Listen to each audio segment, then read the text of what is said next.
Karen stood at the edge of my dock, arms crossed, barking at my wife to vacate the premises immediately, claiming our peaceful weekend getaway cabin wasn't actually ours. 10 minutes later, she was on the phone with the cops, yelling about illegal squatters. What she didn't know, I not only had the deed to the property, I had surveillance footage of her sneaking onto our land days earlier. And when the sheriff arrived, she learned the truth the hard way. It started on a Friday afternoon.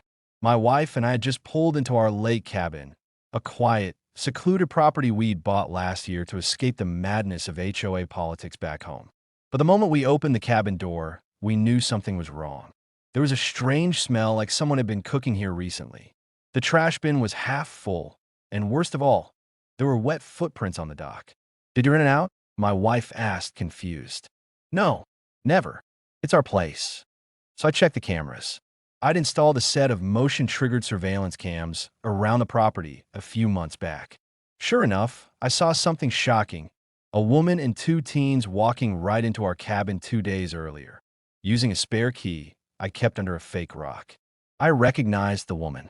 It was Karen, the same HOA vice president from our main neighborhood back home. The one who constantly fined people for having improper curtains and overly expressive lawn gnomes. She broke into our lake house. My wife gasped. It got worse. The teens she brought? Her nephews.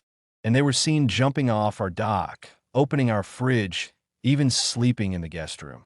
The next morning, I decided I needed to confront her. I didn't want a scene, so I waited until she was walking her dog by the cul-de-sac and calmly approached. "Hey, Karen, quick question. Did you visit the lake recently?" She blinked, instantly suspicious. "What business is it of yours?" I showed her a screenshot from the footage, her in my cabin, holding a bottle of wine that we had bought. She stiffened. That's not your cabin. That's community property. I've been going there since I was a teenager." I stared at her, stunned. "Community property? Karen, that's a private cabin. My name's on the deed." She scoffed. "We'll see what the police have to say about that."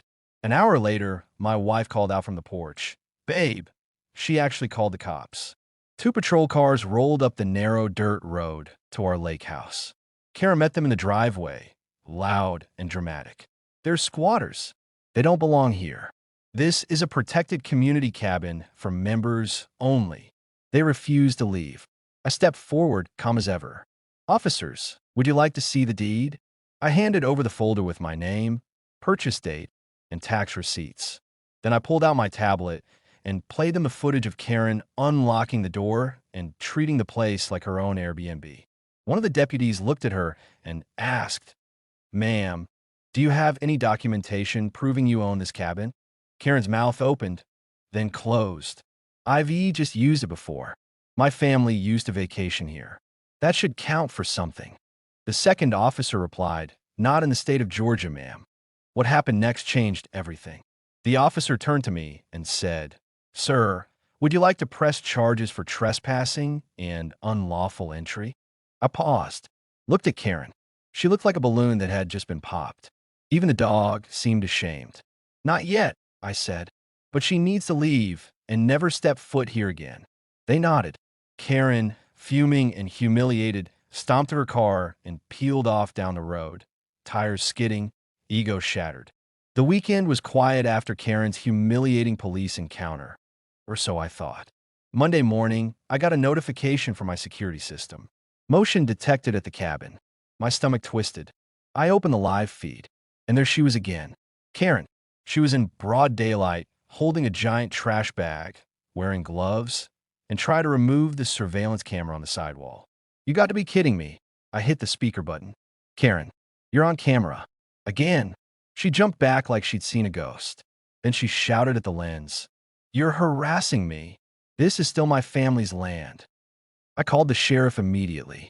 By the time deputies arrived 30 minutes later, Karen was hiding behind a tree, still clutching the trash bag like it was gold. When they confronted her, she started sobbing, saying she was cleaning up old family belongings and didn't want us to erase her childhood. But the contents of the bag told a different story. 2 bottles of wine stolen from our pantry, 1 broken wall clock, and my spare key. She'd come back to steal again. The officers didn't even ask me this time. They cuffed her on the spot for trespassing, theft, and attempted vandalism. Karen Matthews, the deputy, read, "You are under arrest." Her face turned beet red. "You can't do this. I'm the HOA vice president." The other cop smirked. "Ma'am, out here you're just another trespasser." As they walked her to the squad car, I finally noticed something else. A second car parked behind the cabin. Unfamiliar. I asked the deputy, "Who does that vehicle belong to?" He radioed in and checked the plates. It was registered to Karen's son. Turns out, Karen had been planning to turn the cabin into a short-term rental. She'd already uploaded photos of our living room and dock on Airbnb under a fake profile, advertising it as a cozy lakeside escape. I was speechless and furious. With the help of my attorney, we immediately filed a restraining order banning her and her family from the property, a civil lawsuit for damages, and illegal rental listing. And we submitted everything to the HOA board for disciplinary action. The board, who had already grown tired of Karen's drama, voted her out as vice president within 48 hours. A week later, I got an email from Airbnb. "Your listing has been flagged and removed for fraudulent ownership." I laughed out loud. Karen's entire plan had unraveled. One final twist. A few days after that, I got a letter from Karen's husband, apologizing on her behalf. He wrote, "I didn't know she was doing this. I'm embarrassed, ashamed, and frankly, filing for divorce." Apparently, my lake cabin broke up Karen's marriage too. Now, my wife and I sit on that dock every Sunday morning, sipping coffee, watching the sunrise, and every time a car drives by slowly on the distant road, she nudges me and says, "Think that's Karen driving by again?" And we both laugh, because some people never learn, but karma always arrives. New HOA drama drops every day on this channel, packed with suspense, revenge, and justice. Hit that subscribe button and turn on the bell icon so you never miss the next HOA takedown. You won't believe what happens in tomorrow's episode.